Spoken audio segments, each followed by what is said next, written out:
గోవింద గోవింద గోవింద గోవింద గోవింద గోవింద గోవింద గోవింద.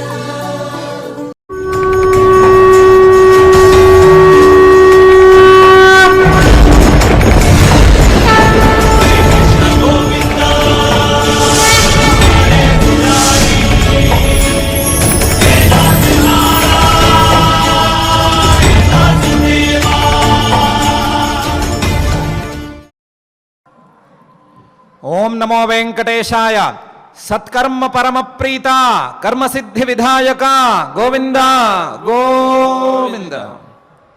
అనన్యయోగం సమవాప్య కేవలం విశంతి యోగేశ్వర సంజ్ఞితం హరిం ఇతీరయంతం ఫలహానమగ్రతః సముద్దిశంతం గురురాజమాశ్రయే అని అఖిలాండకోటి బ్రహ్మాండ నాయకుడు దేవదేవుడు శ్రీ వెంకటేశ్వర స్వామి వారిని భక్తిగా నమస్కరించుకుంటూ శ్రీకృష్ణ పరమాత్మ అనుగ్రహించినటువంటి శ్రీమద్ భగవద్గీత గ్రంథం యొక్క అధ్యయన కార్యక్రమానికి ఈ శుభ సాయంకాల వేళ మనం శ్రీకారం చుడదాం.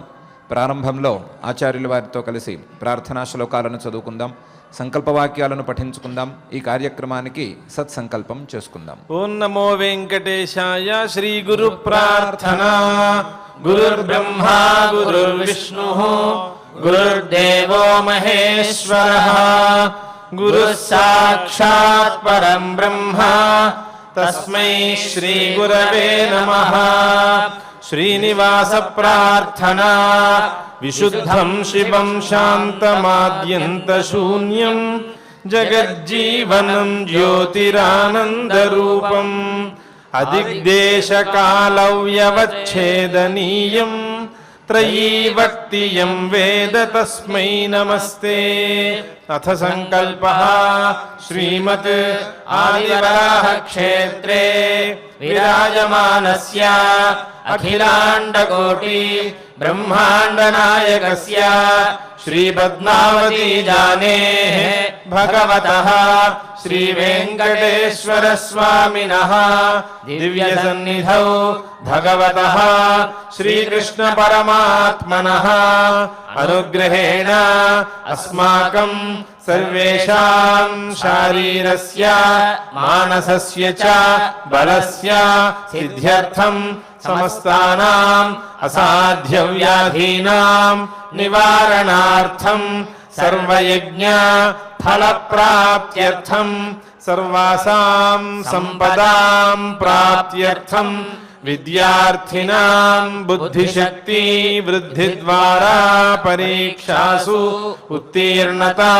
సిద్ధ్యర్థం అధికారిణాం స్వస్వ విధి నిర్వహణ కౌశల సిద్ధ్యర్థం సమస్త పాపక్షయార్థం శ్రీ పరమేశ్వర ప్రీత్యర్థం యథాశక్తి శ్రీమద్భగవద్గీతాయాః ద్వాదశాధ్యాయాంతర్గత శ్లోకపారాయణం కరిష్యామహే. శ్రీగీతా ప్రార్థనా. సర్వోపనిషదో గావో దోగ్ధా గోపాలనందనః పార్థో వత్సః సుధీర్భోక్తా దుగ్ధం గీతామృతం మహత్. శ్రీకృష్ణ ప్రార్థనా. విస్మృత స్వీయ ధర్మస్య కర్మ మోహిత చేతసః స్వరూప జ్ఞాన శూన్యస్య శ్రీకృష్ణ శరణం మమ. శ్రీ వేదవ్యాస ప్రార్థనా. వాసిష్ఠ శక్తి పౌత్రశ్చ శుకదేవ గురుర్గురుః ఆషాఢ పూర్ణిమా పూజ్యః పూర్ణచంద్ర నిభాననః. శ్రీ గురుభ్యో నమః. ఒక ఊళ్ళో ఒక కాకి ఉండేది. ఆ కాకి ఒక ఉపకారం తనకు తెలియకుండానే కొంతమంది వర్తకులకు చేసి పెట్టింది. తనకు తెలియకుండానే చిన్న ఏదో ఉపకారం చేసి పెట్టింది. ఆ కాకిని దృష్టిలో ఉంచుకుని వీరేదో సముద్రం నుండి బయటపడటం లాంటి ఉపకారం ఏదో జరిగింది. అందువలన ఆ కాకికి వీళ్ళందరూ బాగా ప్రతిరోజు బాగా ఆహారం అందిస్తూ ఉండేవాళ్ళు. కాస్త జీడిపప్పు, బాదం పప్పు, ఆ పప్పు ఈ పప్పు పెడుతూ ఉండేవారు. కాకి తిని బాగా బలిష్టంగా తయారైంది. కాకి బలిష్టంగా తయారవ్వటం అంటే 6 ప్యాకు 8 ప్యాకు వస్తుందో రాదో తెలియదు, కానీ బాగా బలిసింది. దీనికి ప్రత్యేకించి ఆహారం కోసం వెతుక్కోవలసిన అవసరం లేదు. ఆహారాన్ని ప్రతినిత్యం వీరు అందిస్తూనే ఉన్నారు. అందువల్ల ఎగరటంలో కొత్త కొత్త విధానాలను నేర్చుకునే ప్రయత్నం చేసింది. విచిత్రమైనటువంటి విధానాలతో ఎగురుతున్నాను అని భావిస్తూ అది కొత్త కొత్తగా ఎగరటం ప్రారంభించింది. కాకి విచిత్రంగా ఎగురుతోంది, అందులోనూ తిండి కోసం అర్రులు చాచటం లేదు అనటంతో దాన్ని చుట్టూ ఆశ్చర్యంగా ఇతర కాకులు కూడా చేరినాయి. చాలా కాకులు ఈ కాకి చుట్టూ చేరినాయి. ఈ కాకి తినగా మిగిలినటువంటి పప్పులు ధాన్యాలు అవి తినటానికి అవి కూడా అలవాటు పడిపోయినాయి. కాకి కొట్టే పల్టీలు, కాకి కొట్టే ఈ డింగిరీలు ఇవన్నీ చూసి అవన్నీ పొగడటం కూడా ప్రారంభించినాయి. ఈ రకంగా ఈ కాకి వీరుడు ఈ కాకులన్నిటికీ శ్రేష్టంగాను చాలా గొప్పవాడుగాను బాగా రాజ్యం ఏలుతున్నాడు. ఈ లోపల అక్కడికి ఒక హంసల గుంపు వచ్చింది. ఆ హంసల్ని చూసి ఈ కాకి గేలి చేయటం ప్రారంభించింది. అందులో ముందున్న హంసనైతే చూసి, నువ్వేంటి ఇంత తెల్లగా పాలిపోయి ఉన్నావు, నన్ను చూడు నేను ఎంత నిగనిగలాడుతున్నానో, ఎంత అందంగా ఉన్నానో అని అనటం కూడా మొదలుపెట్టింది. రెండిటికి మాట పెరిగింది. 2 గ్రూపులు అయినాయి. అందువలన ఈ గ్రూపు వారు కొన్ని మాటలు, ఆ గ్రూపు వారు కొన్ని మాటలు మాట్లాడుకున్నారు. చివరికి ఈ తగాదా ఏదో ఒక పోటీ పెట్టి తేల్చుకుంటే కానీ తీరదు అనే స్థాయి దాకా వెళ్ళింది. ఏం పోటీ పెట్టుకోవాలి అంటే ఎగరటం అనే పోటీ పెట్టుకోవాలి అని తేల్చుకున్నాయి 2. దాంతో ఈ మన కాకి వీరుడు నవ్వి, నాతో మీరు పోటీ పడలేరు, నేను ఎగరటంలో కొత్త విధానాలను కనిపెట్టాను.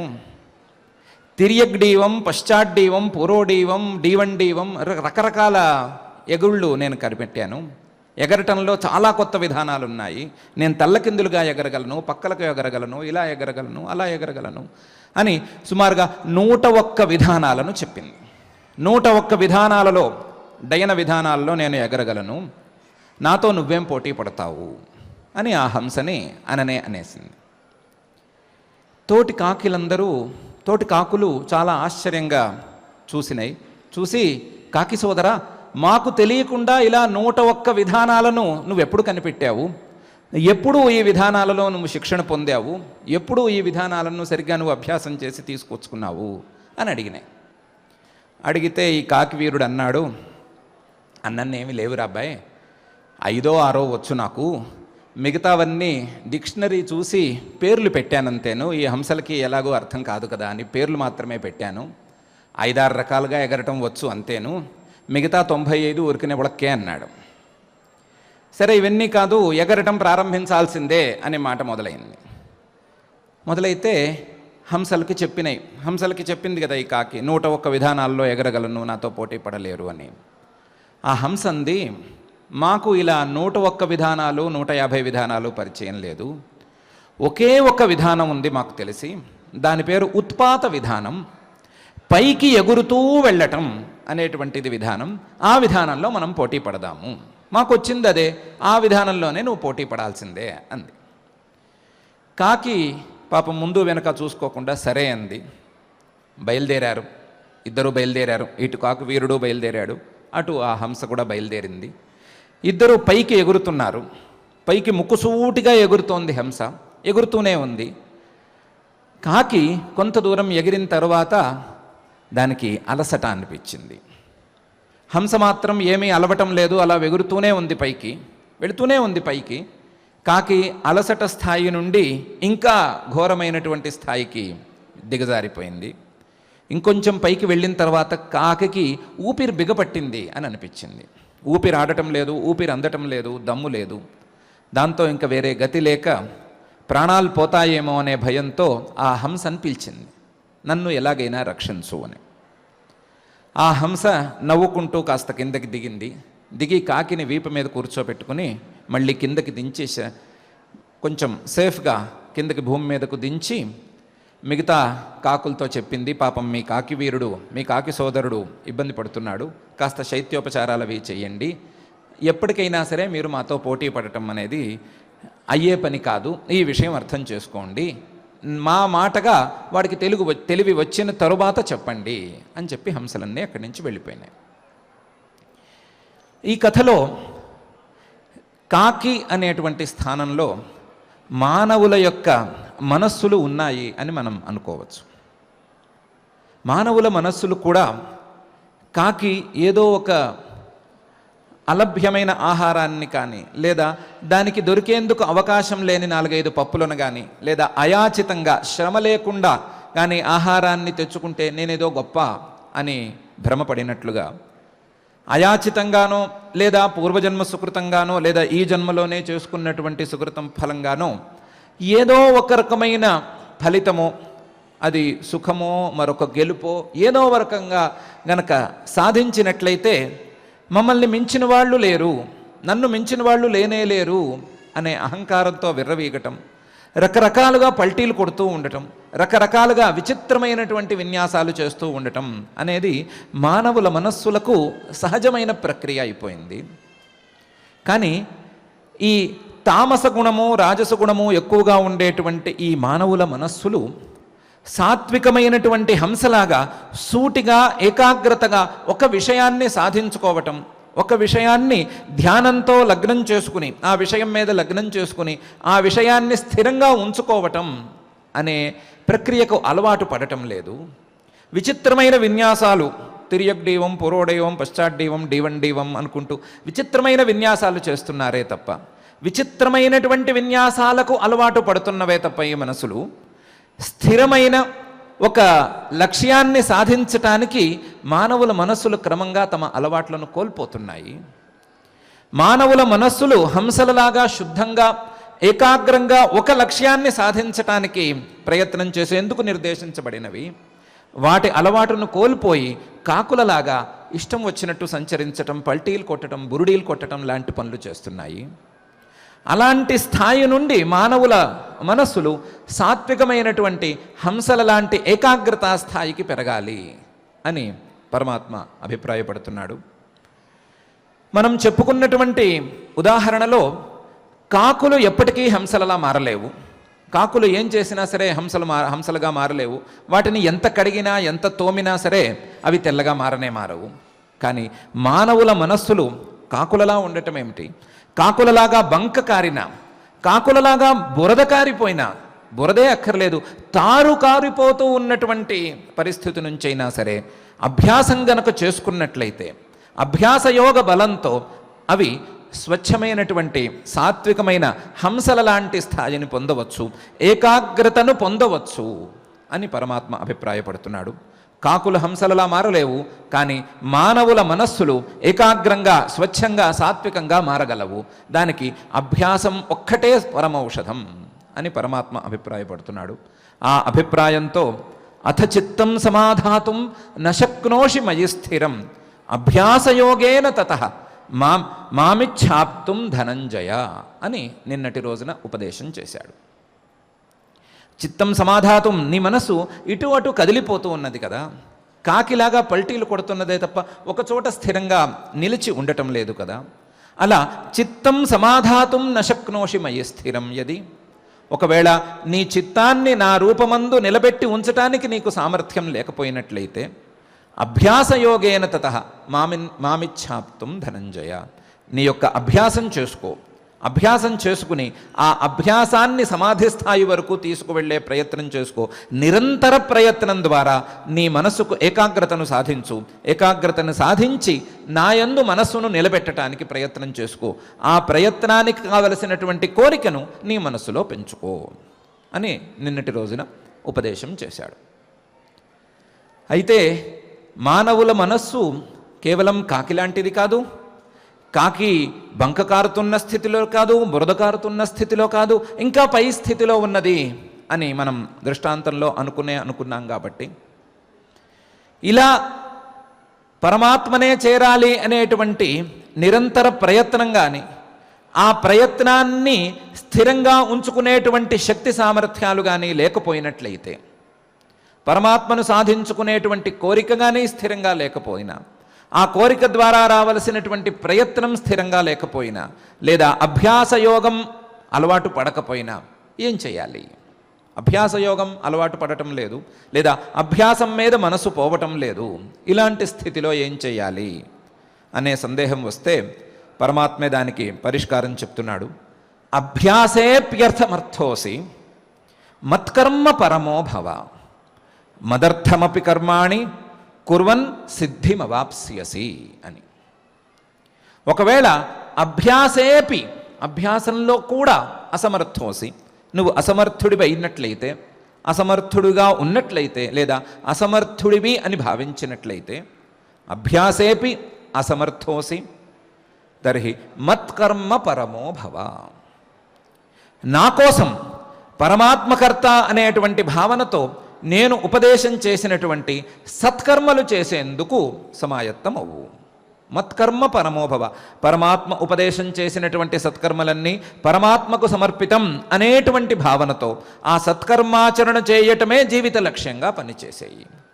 అభ్యాసేప్యసమర్థోసి, అభ్యాసంలో గనక నీ మనసు స్థిరంగా నిలవకపోతే మత్కర్మ పరమోభవ, నా కోసం నేను ఉపదేశం చేసినటువంటి సత్కర్మలను ఆచరించే విధానానికి నువ్వు మళ్ళీపో.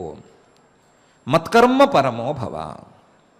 ఇలా మదర్థమపి కర్మాణి కుర్వన్, నా కోసం, కేవలం నా కోసం, ఫలితాల కోసం కాదు, ఫలితాల కోసం కాకుండా కేవలం నా కోసమే నీకు విహితమైనటువంటి సత్కర్మలను ఆచరిస్తూ పోయినట్లయితే మదర్థమపి కర్మాణి కుర్వన్ సిద్ధిమవాప్స్యసి.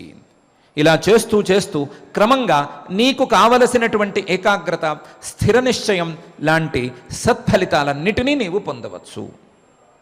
సత్వశుద్ధి, మనస్సు స్థిరపడటం, మనస్సుకు ఏకాగ్రత కనీసం కొంచెమైనా లభించటం, మనస్సు సాత్వికంగా మారటం, మనస్సులో పరమాత్మను సాధించుకోవాలి, పరమాత్మ దగ్గరకు చేరాలి, పరమాత్మ తత్వజ్ఞానాన్ని పొందాలి అనేటువంటి కోరిక కొంచెమైనా మొలకెత్తటం లాంటి సిద్ధులను నీవు పొందవచ్చును. ఈ సిద్ధి పొందేంత వరకు, మనసులో పరమాత్మను చేరాలి అనే కోరిక బలంగా నాటుకునేంత వరకు, ఆ కోరిక మొలకెత్తేంత వరకు నీవు ప్రయత్నాన్ని మొదలు పెట్టలేవు. ప్రయత్నం మొదలు పెట్టకుండా అభ్యాసం ముందుకు సాగదు. అభ్యాసం గనక ముందుకు సాగకపోతే చిత్తం ఏకాగ్రంగా నిలవటం అనేది అసంభవం అవుతుంది. మనం చెప్పుకున్న కాకి కథలో చెప్పుకున్న కాకి పరిస్థితే అవుతుంది. సూటిగా, ముక్కుసూటిగా ఒకవైపు పోలేని పరిస్థితి ఏర్పడుతుంది. అటు లౌకికంగాను ఇటు ఆధ్యాత్మికంగాను ఏమీ సాధించలేని పరిస్థితి మాత్రమే ఏర్పడుతుంది. ఉన్న పల్టీలను మాత్రమే గొప్పలు చెప్పుకోవటం అనేటువంటి స్థితిలోనే మనస్సు ఉండిపోతుంది. అందువలన అభ్యాసం చేయటంలో గనక ఏకాగ్రత కుదరకపోతే, అభ్యాసమే సరిగ్గా నిలవకపోతే, అభ్యాసం చేయటంలో కూడా మనస్సు సరిగ్గా సహకరించకపోతే, అభ్యాసేప్యసమర్థోసి, అభ్యాసంలో కూడా సామర్థ్యం లేకపోతే మత్కర్మ పరమో భవ, నా కోసం నేను ఉపదేశం చేసినటువంటి సత్కర్మలను చేయటమే ప్రధాన లక్ష్యంగా పనిచేసుకో. మత్కర్మ పరమో భవ మదర్థమపి కర్మాణి కుర్వన్ సిద్ధిమవాప్స్యసి. నా కోసం నేను ఉపదేశం చేసినటువంటి సత్కర్మలను చేస్తూ పోతూ ఉన్నా సరే, నేను ఉపదేశం చేసినటువంటి సత్కర్మలను నా కోసం ఫలితాలను కాంక్షించకుండా చేసుకుంటూ పోయినట్లయితే తప్పకుండా నీకు సిద్ధి లభిస్తుంది. మొదలు మనస్సుకు ఏకాగ్రత లభిస్తుంది. ఏకాగ్రత ద్వారా మనస్సు కాస్త స్వచ్ఛపడుతుంది. స్వచ్ఛమైనటువంటి మనస్సులో పరమాత్మను చేరాలి అనే కోరిక మొలకెత్తుతుంది. మొలకెత్తిన దగ్గర నుంచి దాని పని అది చేసుకుపోతుంది అని ఈ శ్లోకంలో పరమాత్మ అంటున్నాడు.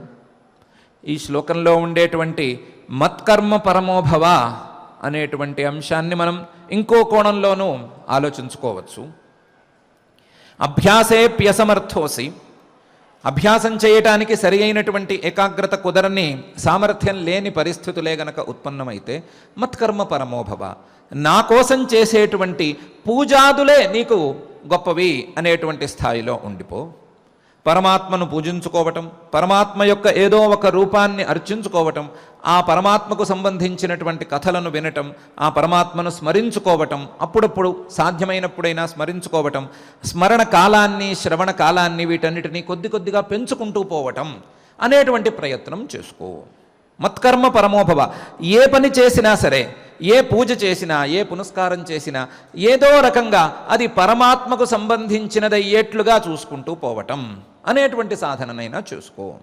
ఒక పూజ కావచ్చు, లేదా ఒక జపం కావచ్చు, లేదా మరొక కార్యక్రమం కావచ్చు, ఏమైనా కావచ్చు, ఓ క్షేత్ర సందర్శనం కావచ్చు, మరొకటి కావచ్చు, అన్నీ కూడా ఆ పరమాత్మ దర్శనం కోసమే అనేటువంటి అభిప్రాయంతో ఆ పరమాత్మకు సంబంధించిన క్రియలనే ఎక్కువ చేసుకునే స్థాయికి మనస్సును తీసుకువెళ్ళు.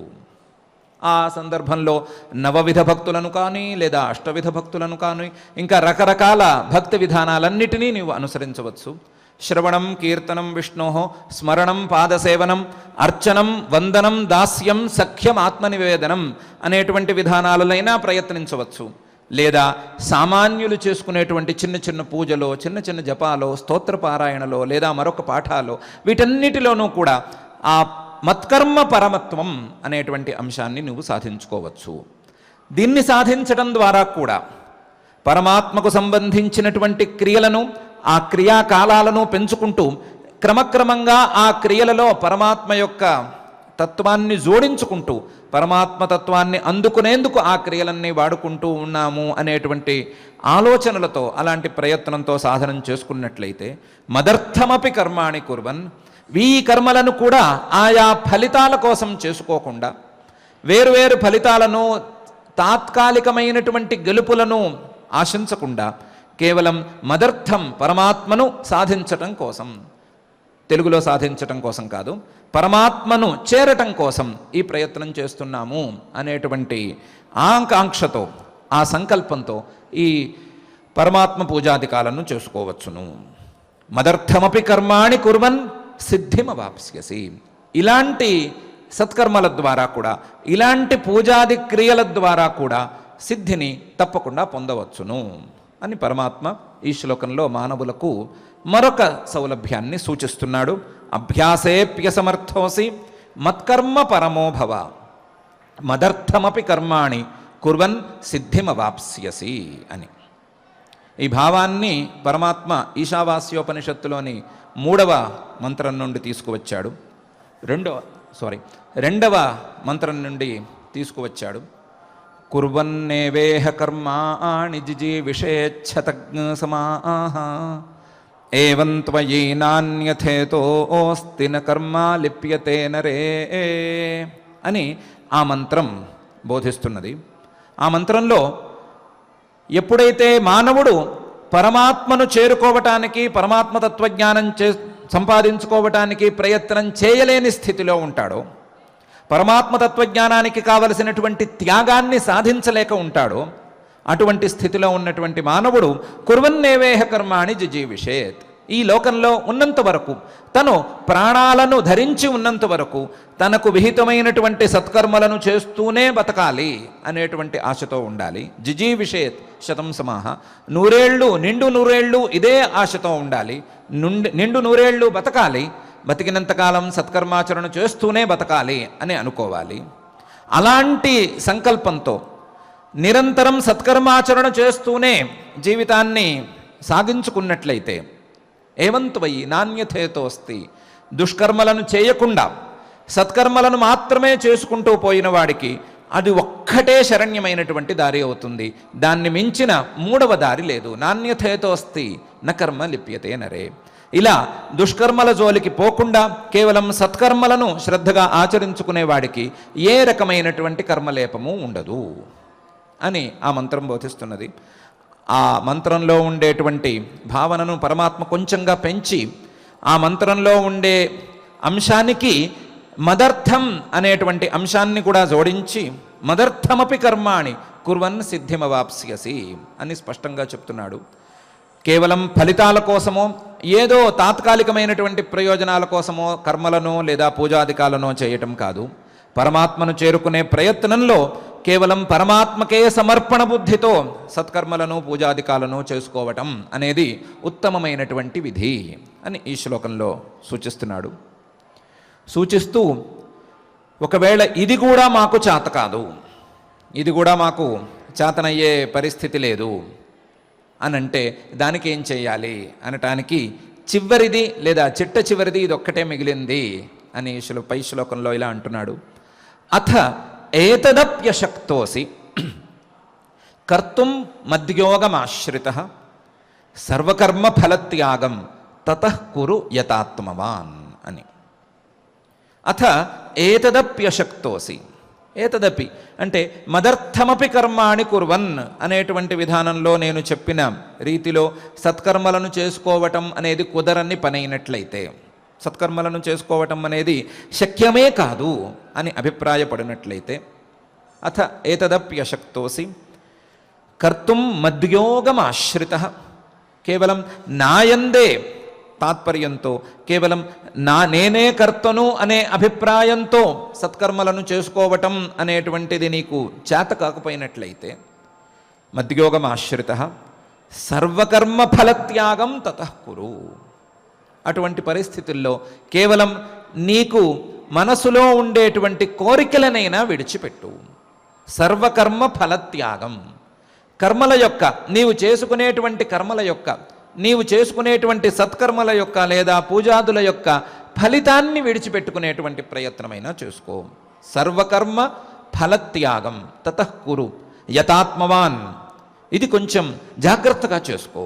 ఇది కూడా చేత కాదు అని అనవద్దు, ఇది చేతనవ్వాల్సిందే. యతాత్మవాన్, దీనికోసం మనస్సును కాస్త నిగ్రహించుకో.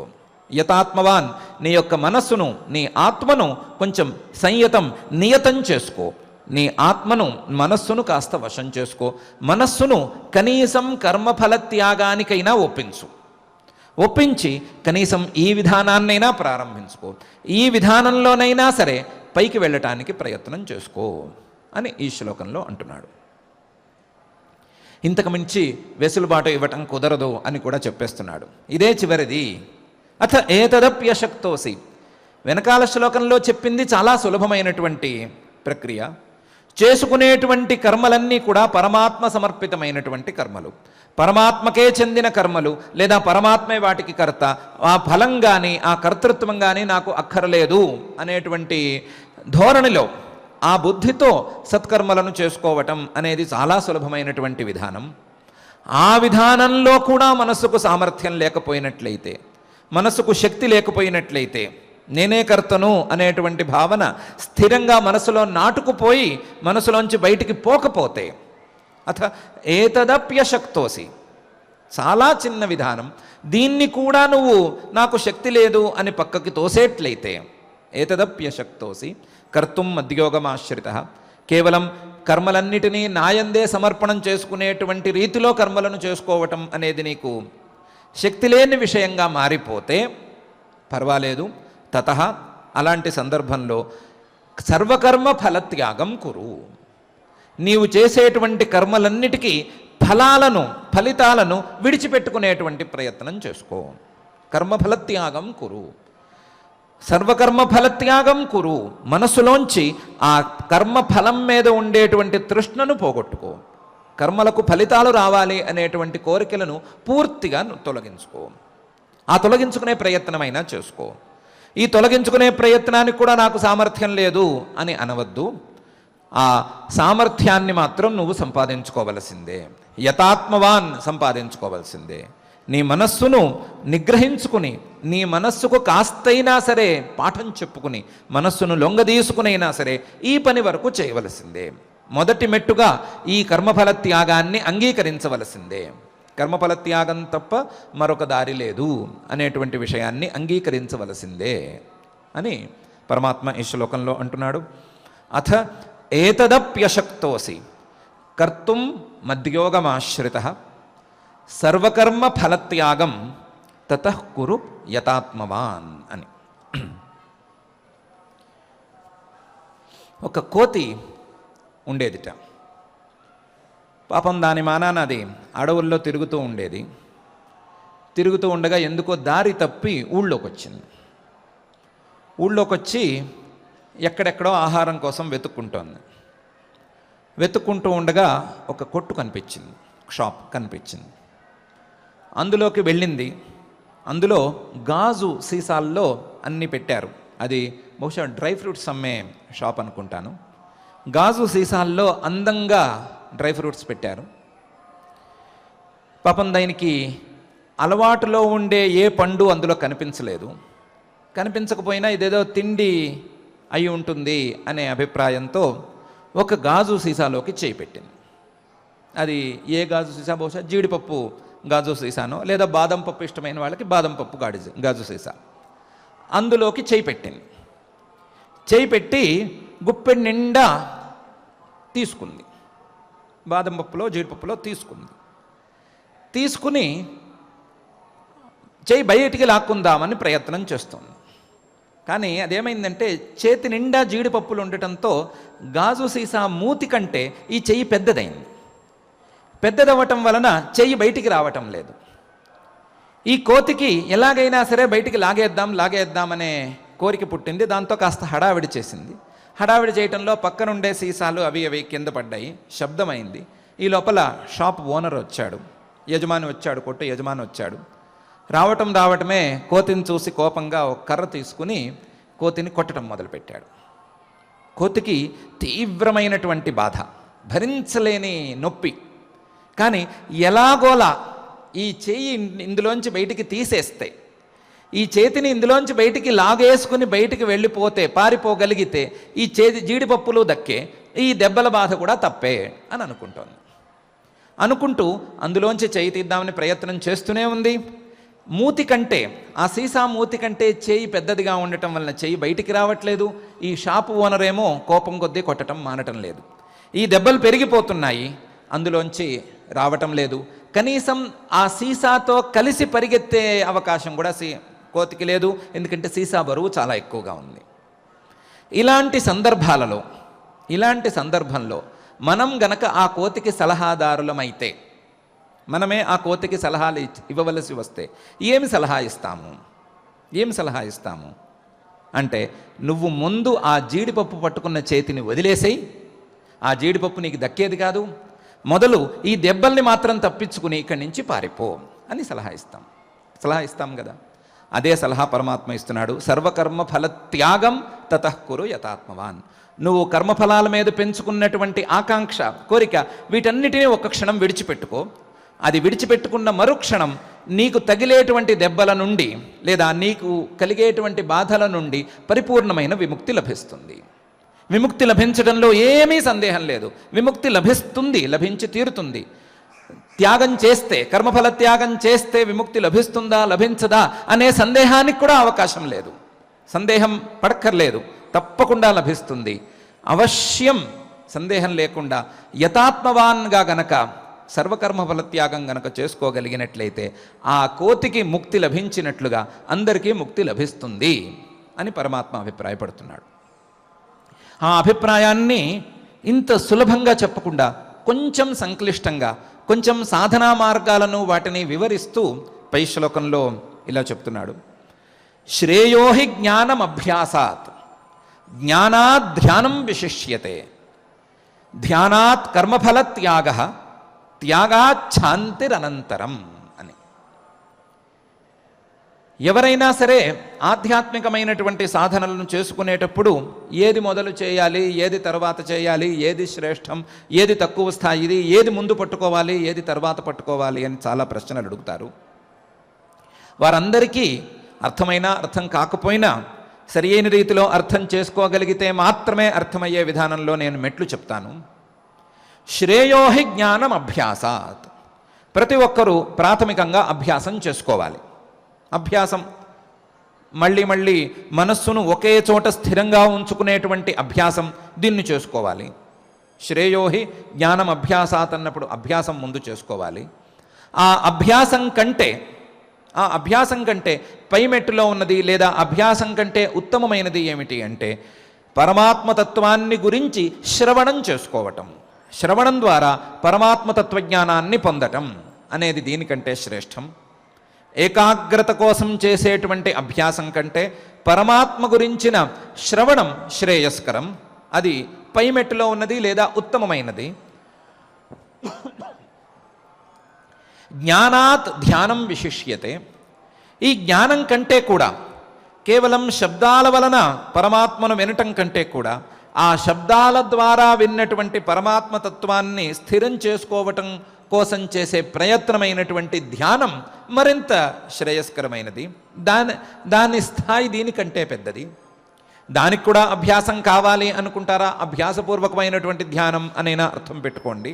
కానీ అభ్యాసం కంటే జ్ఞానం, జ్ఞానం కంటే ధ్యానం. ధ్యానం అంటే రెండు రకాలుగాను తీసుకోవచ్చు. పరమాత్మ యొక్క ఒక రూపం మీద చిత్తం స్థిరంగా పెట్టుకునేటువంటి ప్రయత్నం అనైనా పెట్టుకోవచ్చు, లేదా నిధిధ్యాసనం అని వేదాంతులు వ్యవహరించుకునేటువంటి ధ్యానమైనా చూసుకోవచ్చు. ఏ రకమైనటువంటి ధ్యానమైనా ఈ పరోక్ష జ్ఞానం కంటే శ్రేష్టమైనదే. జ్ఞానాత్ ధ్యానం విశిష్యతే. ధ్యానాత్ కర్మఫల త్యాగ. ధ్యానం కంటే కూడా సర్వకర్మఫల త్యాగం అనేది శ్రేష్టమైనటువంటిది. సర్వకర్మఫల త్యాగం చేసుకునేటువంటి ప్రతి కర్మకు ఫలం రావాలి అని కోరికను పూర్తిగా విడిచిపెట్టడం. అన్నిటి యొక్క మనం చేసుకునే కర్మలన్నిటి యొక్క ఫలాలను విడిచిపెట్టుకునేటువంటి సాధన కర్మఫల త్యాగ అనేటువంటిది వీటన్నిటికంటే ఉత్తమమైనది. ఎందుకు అంటే త్యాగాత్ శాంతి అనంతరం. ఈ త్యాగం గనక బలపడినట్లయితే, త్యాగం గనక దృఢపడినట్లయితే మనస్సుకు శాంతి లభిస్తుంది. అందులోనూ అనంతరం ఏమాత్రం అంతరం వ్యవధానం లేకుండా త్యాగం మనస్సులో స్థిరపడిన వెంటనే మనస్సుకు శాంతి ఏర్పడుతుంది.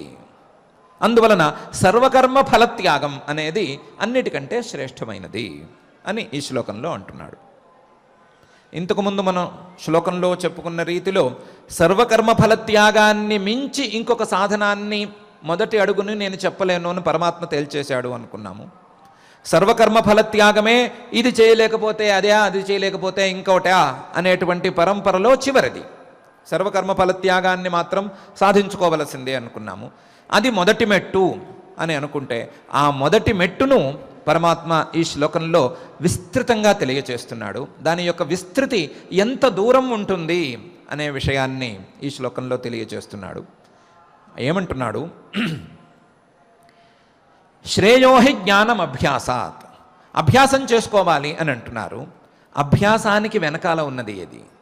అభ్యాసం ఎప్పుడు స్థిరపడుతుంది లేదా అభ్యాసం ఎప్పుడు ప్రారంభమవుతుంది అంటే మనసులో కోరిక ఉన్నప్పుడు. ఏమని కోరిక? పరమాత్మను సాధించుకోవాలి అనేటువంటి కోరిక, పరమాత్మ తత్వజ్ఞానాన్ని పొందాలి అనేటువంటి కోరిక ఉన్నప్పుడు ఈ అభ్యాసం సాధ్యపడుతుంది. ఆ కోరికే పుట్టనప్పుడు ఈ అభ్యాసం ఎక్కడి నుంచి వస్తుంది? ఆ అభ్యాసం రావాలి అనంటే ఆ పరమాత్మ తత్వజ్ఞానం యొక్క పరిచయం అంటూ ఒకటి ఏర్పడాలి కదా.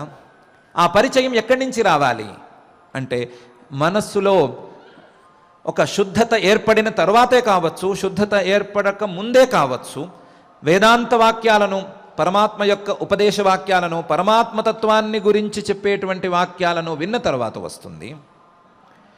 ఆ శ్రవణ జ్ఞానం లేదా పరోక్ష జ్ఞానం వచ్చిన తర్వాత ఆ పరోక్ష జ్ఞానాన్ని నిలబెట్టుకునేటువంటి ధ్యానం, నిధిధ్యాసనం అనేది ఏదో ఒక స్థాయిలో ప్రయత్నం చేసుకున్న తరువాతనే, ఆ ప్రయత్నం ద్వారానే మాత్రమే ఈ జ్ఞానం స్థిరపడుతుంది. జ్ఞానం స్థిరపడిన తరువాతే కోరిక మొలకెత్తుతుంది. కోరిక మొలకెత్తిన తరువాతే అభ్యాసానికి మనస్సు మళ్ళుతుంది. అభ్యాసం చేసుకున్న తరువాతే వీటన్నిటికీ ప్రయోజనం సిద్ధిస్తుంది. కానీ వీటన్నిటినీ, అభ్యాసము లేదా జ్ఞానము, ధ్యానము, వీటన్నిటినీ కూడా పూర్తిగా నిలువరించి ఉంచేది, వీటన్నిటికీ కూడా వెనకాల ఉండేది ఏది అంటే కర్మఫలత్యాగం మాత్రమే. ఈ కర్మఫలత్యాగంతోనే ఇతర వస్తువుల మీద ఆశ పోయిన తరువాత మాత్రమే పరమాత్మను చేరాలి అనేటువంటి ప్రాథమికమైన కోరిక పుట్టి అభ్యాసం వైపుగా మనసు మళ్ళుతుంది. కాబట్టి సర్వకర్మ ఫలత్యాగం అనేది ప్రాథమికం. దీని యొక్క విస్తృతి మాత్రం అనంతం. చివరి దశ వరకు, చివరిలో చేసుకునేటువంటి నిధిధ్యాసనము లేదా చివరి సాక్షాత్కారం వరకు కూడా ఈ సర్వకర్మ ఫలత్యాగం అనేది అంది వస్తూనే ఉంటుంది. ఈ సర్వకర్మ ఫలత్యాగం యొక్క గొప్పదనం ఏమిటి అంటే, ఈ సర్వకర్మ ఫలత్యాగం ఎప్పుడైతే స్థిరపడి బలపడి జ్ఞానం ద్వారా మనసులో నిలబడిపోతుందో అప్పుడు అనంతమైనటువంటి శాంతి లభిస్తుంది. త్యాగాత్ శాంతిరనంతరం. చిన్నగా మొదలైనటువంటి సర్వకర్మ ఫలత్యాగం కర్మత్యాగం ద్వారా పరిణమించి చివరకు సర్వత్యాగం వరకు పయనించి ఆ సాధకుడిని పరమాత్మ తత్వజ్ఞానంలో స్థిరం చేసి శాశ్వతమైనటువంటి శాంతిని ప్రసాదిస్తుంది. అందువలన సర్వకర్మ ఫలత్యాగాన్ని మొదటి మెట్టు అనో లేదా తక్కువ స్థాయిదో అనుకోవడానికి వీల్లేదు. అది అన్ని దశలలోనూ అంది వచ్చేటువంటి సాధనం, చాలా ప్రధానమైనటువంటి సాధనం. దాన్నైనా కనీసం పట్టుకునే ప్రయత్నం చేయాలి. దాన్ని యతాత్మవాన్ అనేటువంటి సాధనం ద్వారా సాధించుకోవలసిందే అని పరమాత్మ అభిప్రాయపడుతున్నాడు. యదా సర్వే ప్రముచ్యంతే కామాయేస్య హృదిశ్రితాః అథ మర్త్యో మృతో భవతి అత్ర బ్రహ్మ సమశ్నుతే అనే ఉపనిషద్వాక్యాన్ని కూడా ఈ ఉపదేశం ద్వారా గుర్తు చేస్తున్నాడు. యదా సర్వే ప్రముచ్యంతే, ఎప్పుడైతే మనసులో ఉండేటువంటి కోరికలన్నీ కూడా విడిచిపెట్టి వెళ్ళిపోతాయో, కామాయేస్య హృదిశ్రితాః, అప్పుడు అథ మర్త్య అమృతో భవతి. అటువంటి సందర్భంలో మానవుడు అమృతమైనటువంటి వాడైపోతాడు, అమృతమైనటువంటి పరమాత్మ స్వరూపంగా మారిపోతాడు. అత్ర బ్రహ్మ సమశ్నుతే, ఉన్నవాడు ఉన్నట్లుగానే ఆ పరమాత్మను పొందగలుగుతాడు. అత్ర బ్రహ్మ సమశ్నుతే అని ఆ వాక్యం, ఉపనిషద్వాక్యం చెప్పిన విధానంలో త్యాగాత్ ధ్యానాత్ కర్మఫలత్యాగ త్యాగాత్ శాంతిరనంతరం అనే విషయాన్ని అర్థం చేసుకోవాలి అని పరమాత్మ అభిప్రాయపడుతున్నాడు. ఆ కర్మఫల త్యాగం యొక్క విస్తృతిని అర్థం చేసుకోవాలి. కర్మఫల త్యాగం యొక్క విస్తృతిని అర్థం చేసుకుని అతి ప్రారంభ దశ నుండి చివరి దశ వరకు, సాధనంలో చివరి దశ వరకు ఆ కర్మఫల త్యాగం మానవుడిని అంటిపెట్టుకుని ఉంటుంది. అది స్థిరపడిన తరువాతే శాశ్వతమైనటువంటి శాంతి లభిస్తుంది. మనం ఉదాహరణగా చెప్పుకున్నటువంటి కోతి కథలో త్యాగం అనేది ఎంత గొప్పది అని అర్థం చేసుకున్నామో, దానికంటే ఎన్ని వేల రెట్లలో ఈ త్యాగాన్ని అర్థం చేసుకున్నా ఆ త్యాగాన్ని అర్థం చేసుకున్నట్లు కాదు, ఆరంభించటమే దానికి సరి అయిన విధానం. దానికోసం మనస్సును నిగ్రహించుకోవటం, మనస్సును పాఠం ద్వారా వశం చేసుకోవటం అనేదే సరి అయిన విధానం అని పరమాత్మ అభిప్రాయపడుతున్నాడు. ఆ అభిప్రాయంతో శ్రేయోహి జ్ఞానమభ్యాసాత్ జ్ఞానాత్ ధ్యానం విశిష్యతే ధ్యానాత్ కర్మఫలత్యాగ త్యాగాత్ శాంతిరనంతరం అని ఉపదేశం చేస్తున్నాడు. పరమాత్మ మనసులో లోపల బాధపడుతున్నాడా అని అనిపిస్తోంది. ఏమని బాధపడుతున్నాడు? మానవులు తమ మనస్సులు చాలా బలమైనవి నమ్ముతున్నారు, మనస్సు ద్వారా సాధించలేనిది ఏదీ లేదు అని నమ్ముతున్నారు. కానీ మానసికమైనటువంటి శక్తిని వాడటానికి ఎందుకో జంకుతున్నారు. మనస్సును శుభ్రం చేసుకోవటం మీద దృష్టి పెట్టుకోకుండా ఉన్నారు. మనస్సుని వశం చేసుకోవటం అనే అంశం మీద అసలే దృష్టి పెట్టకుండా ఉన్నారు. ఒకసారి మనస్సు వశమైతే, ఇతర వస్తువుల మీద ఆశలను తగ్గించుకోగలిగితే, ఒకే ఏకాగ్రతగా ఒకే వస్తువు మీద మనస్సును స్థిరం చేసుకోగలిగితే, మనసుకు ఉండేటువంటి శక్తిని శుభ్రమైన తర్వాత, సాత్వికమైన తర్వాత మనస్సుకు ఉండేటువంటి శక్తిని అంచనా వేయలేకపోతున్నారు. వీరికి ఆ మానసికమైనటువంటి శక్తిని గురించి లేదా మనస్సుకు కావలసినటువంటి స్వచ్ఛతను గురించి సరి అయిన రీతిలో మనం ఉపదేశం చేసి మళ్ళీ చేసి అయినా సరే వారికి అవగాహన కల్పించాలి. అవగాహన ద్వారా వారు స్వచ్ఛత వైపు, మనసు స్వచ్ఛత వైపు వారు పయనించి స్వచ్ఛమైన మనస్సుతో పరమాత్మను చేరుకోవటానికి ప్రయత్నం చేసుకోవాలి అని పరమాత్మ అభిప్రాయపడుతున్నాడు. ఆ అభిప్రాయంతోనే క్రమంగా ఒక్కొక్క సాధనాన్ని చూపించాడు. అథ ఏతదప్యశక్తోసి, ఇది కాకపోతే అది, అది కాకపోతే ఇది, చివరికి కర్మఫల త్యాగం అనేటువంటి అంశమైనా సరే సాధించవలసిందే అని అందరికీ ప్రత్యక్షమైన స్పష్టమైనటువంటి ఉపదేశం చేస్తున్నాడు. మనం పరమాత్మ చెప్తున్నటువంటి ఉపదేశాన్ని అర్థం చేసుకునేందుకు ప్రయత్నం చేసుకుందాం. మనం ఇంతకుముందు చాలాసార్లు నిర్ణయించుకున్నట్లుగా కనీసం అనవసరమైనటువంటి కోరికలలో, మనకు ఏమాత్రం అవసరం లేని, మనకు ఆపదలను తెచ్చిపెట్టేటువంటి కోరికలలో కొంత భాగాన్నైనా విడిచిపెట్టుకునే లేదా అణువంత భాగాన్నైనా విడిచిపెట్టుకునేటువంటి ప్రయత్నం, లేదా మన మనస్సును కొంచెమైనా సరే అనుకూలం చేసుకునేటువంటి ప్రయత్నం, పరమాత్మ గురించినటువంటి శ్రవణాదులను చేసుకునేటువంటి ప్రయత్నం, వీటన్నిటినీ మనం చేసుకుని క్రమంగా మనం కూడా అన్ని దశలను దాటి ఆ పరమాత్మను చేరుకునేటువంటి సామర్థ్యాన్ని పొంది ఉందాం. మనం చేసుకునేటువంటి ప్రయత్నానికి, మనం పొందవలసినటువంటి సామర్థ్యానికి రెండిటికీ ప్రమాణంగా ఉండవలసిందిగా ఆ అఖిలాండకోటి బ్రహ్మాండ నాయకుడు దేవదేవుడు శ్రీ వెంకటేశ్వర స్వామి వారిని భక్తిగా ప్రార్థించుకుందాం. ఆ ప్రార్థనతో ఈరోజు పారాయణ కార్యక్రమాన్ని ప్రారంభించుకుందాం. అథ శ్రీమద్భగవద్గీతాసు శ్రీమద్భగవద్గీతాసు ఉపనిషత్సు బ్రహ్మ విద్యాయా యోగశాస్త్రే కృష్ణార్జున సంవాదే భక్తి యోగో నామ ద్వాదశోऽధ్యాయః అర్జున ఉవాచ ఏవం సతతయుక్తాయే భక్తాస్త్వాం పర్యుపాసతే ఏ చాప్యక్షరమవ్యక్తం తేషాం కే యోగవిత్తమాః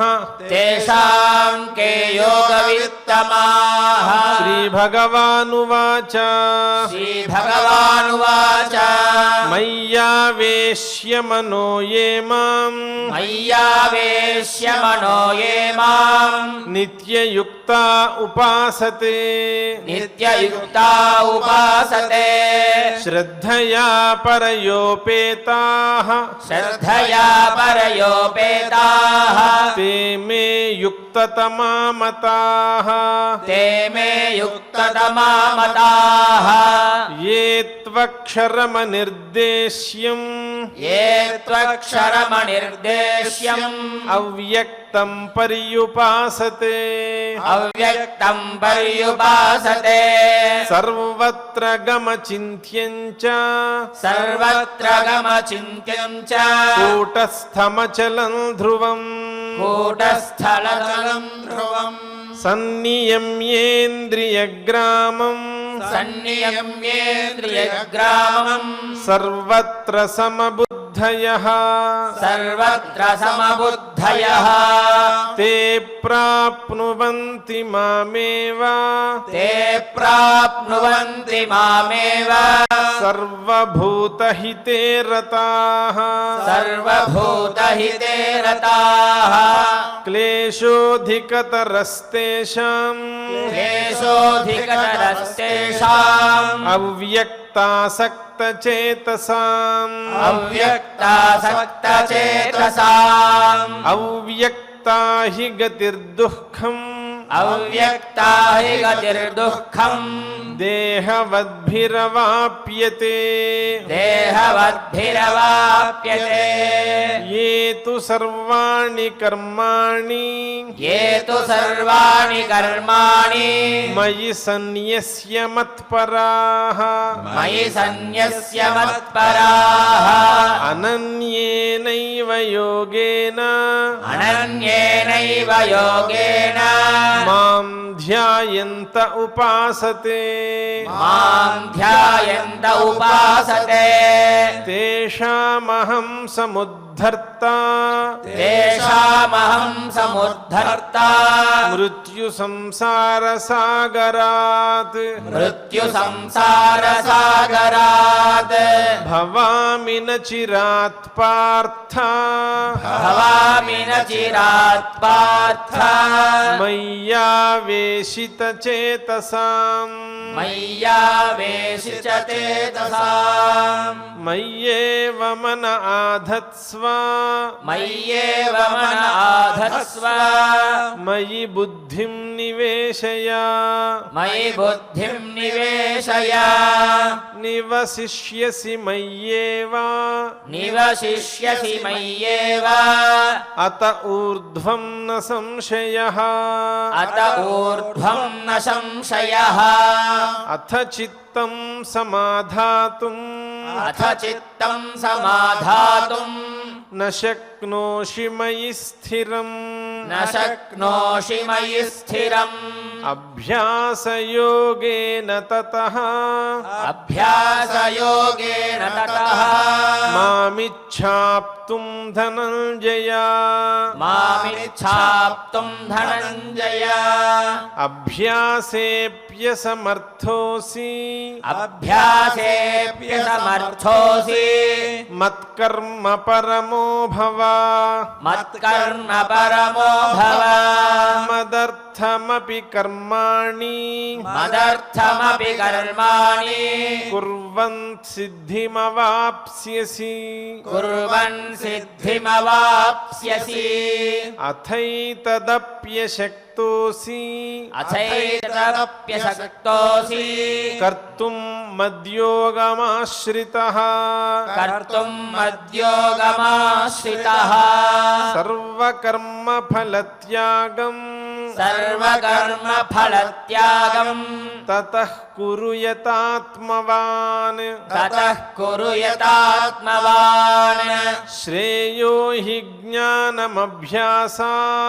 श्रेयो हि ज्ञानमभ्यासात् ज्ञानाध्यानं विशिष्यते ज्ञानाध्यानं विशिष्यते ध्यानात् कर्मफलत्यागः ध्यानात् कर्मफलत्यागः यागाच्छान्तिरनन्तरम् यागाच्छान्तिरनन्तरम् अद्वेष्टा सर्वभूतानाम् अद्वेष्टा सर्वभूतानां मैत्रः करुण एव च मैत्रः करुण एव च निर्ममो निरहङ्कारः निर्ममो निरहङ्कारः समदुःखसुखः क्षमी समदुःखः सुखः क्षमी सन्तुष्टः सततं योगी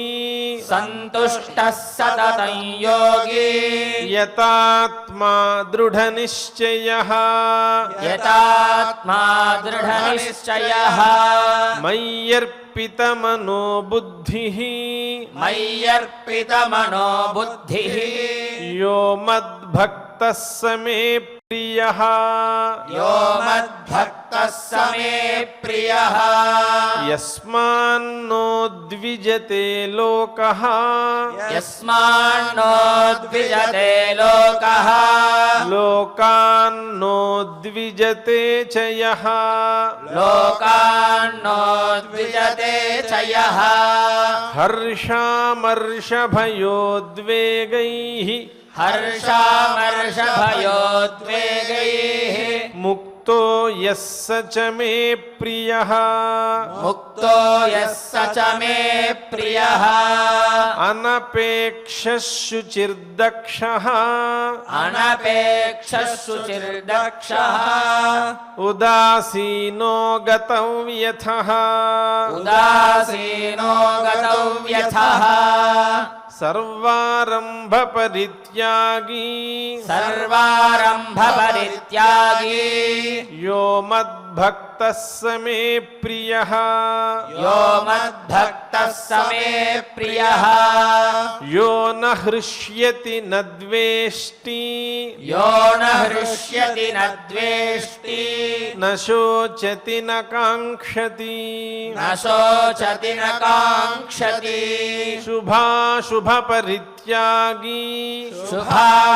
शुभाशुभपरित्यागी भक्तिमान् यः स मे प्रियः भक्तिमान् यः स मे प्रियः समशत्रौ च मित्रे च समशत्रौ च मित्रे च तथा मानावमानयोः तथा मानावमानयोः शीतोष्णसुखदुःखेषु शीतोष्णसुखदुःखेषु समस्सङ्गविवर्जितः समस्सङ्गविवर्जितः तुल्यनिन्दास्तुतिर्मौनी तुल्यनिन्दास्तुतिर्मौनी सन्तुष्टो येन केनचित् सन्तुष्टो येन केनचित् अनिकेतस्थिरमतिः अनिकेतस्थिरमतिः भक्तिमान् मे प्रियो नरः भक्तिमान् मे प्रियो नरः ये तु धर्म्यामृतमिदम् ये तु धर्म्यामृतमिदम् यथोक्तं पर्युपासते यथोक्तं पर्युपासते श्रद्दधाना मत्परमाः श्रद्दधाना मत्परमाः भक्तास्तेतीव मे प्रियाः भक्तास्तेतीव मे प्रियाः इति श्रीमद्भगवद्गीतासु श्रीमद्भगवद्गीतासु उपनिषत्सु ब्रह्मविद्यायां योगशास्त्रे श्रीकृष्णार्जुन संवादे भक्तियोगो नाम द्वादशोऽध्यायः भक्तियोगो नाम द्वादशोऽध्यायः। ఇంతవరకు భక్తి యోగంలో ఉండే 20 శ్లోకాలను చక్కగా పారాయణం చేసుకున్నాం. ఇప్పుడు శ్రీమాన్ గరిమెళ్ల బాలకృష్ణ ప్రసాద్ గారు మరియు బృందం సభ్యులు గానం చేసిన శ్రీకృష్ణ నామావళిని గానం చేసుకుందాం. నామ సంకీర్తనను చేసుకుందాం.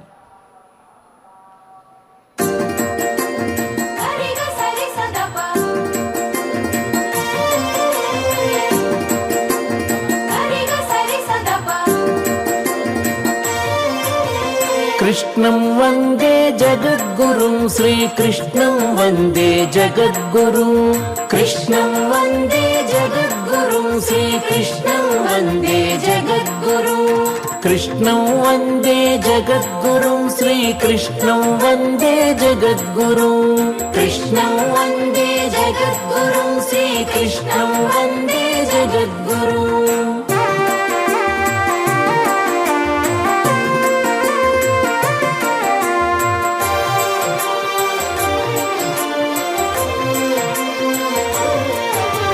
श्रीनिवास हरि कृष्णा कृष्णा श्रीकर शुभकर कृष्णा कृष्णा श्रीनिवास हरि कृष्णा कृष्णा श्रीकर शुभकर कृष्णा कृष्णा श्रितजन पालक कृष्णा कृष्णा श्री सति रमण कृष्णा कृष्णा श्रितजन पालक कृष्णा कृष्णा श्री सति रमण कृष्णा कृष्णा कृष्णं वन्दे जगद्गुरुं श्रीकृष्णं वन्दे जगद्गुरुं कृष्णं वन्दे जगद्गुरुं श्रीकृष्णं वन्दे जगद्गुरुं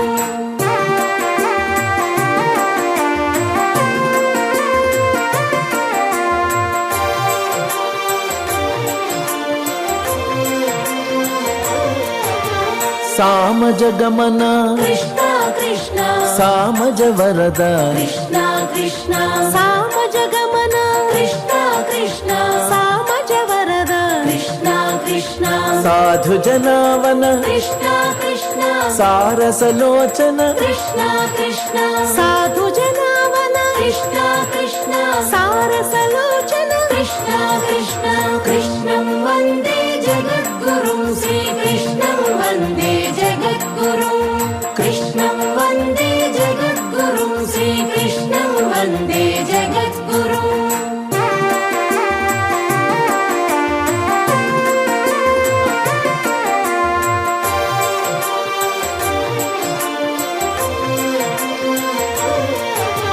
करुणालोला कृष्णा कृष्णा करिराज वरद कृष्णा कृष्णा करुणालोला कृष्णा कृष्णा करिराज वरद कृष्णा कृष्णा कमनीयानन कृष्णा कृष्णा कंस विदारा कृष्णा कृष्णा कमनीयानन कृष्णा कृष्णा कंस विदारा कृष्णा कृष्णा कृष्णं वन्दे जगद्गुरुं श्रीकृष्णं वन्दे जगद्गुरुं कृष्णं वन्दे जगद्गुरुं श्रीकृष्णं वन्दे जगद्गुरुं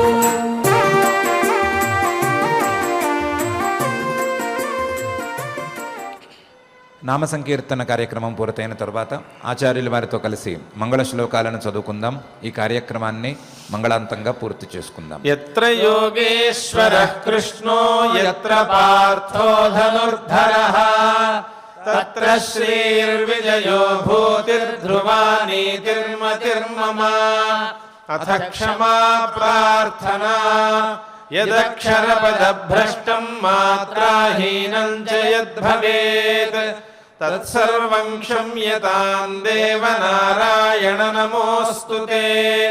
अथ भगवत्समर्पणम् కాయేన వాచా మనసేంద్రియైర్వా బుద్ధ్యాత్మనా వా ప్రకృతే స్వభావాత్ కరోమి యద్యత్ సకలం పరస్మై నారాయణాయేతి సమర్పయామి. అథ లోకక్షేమ ప్రార్థనా. సర్వే భవంతు సుఖినః, సర్వే సంతు నిరామయాః, సర్వే భద్రాణి పశ్యంతు, మా కశ్చిద్ దుఃఖభాగ్ భవేత్. అథ మంగళం శ్రియః కాంతాయ కళ్యాణ నిధయే నిధయేర్థినాం శ్రీవేంకట నివాసాయ శ్రీనివాసాయ మంగళం.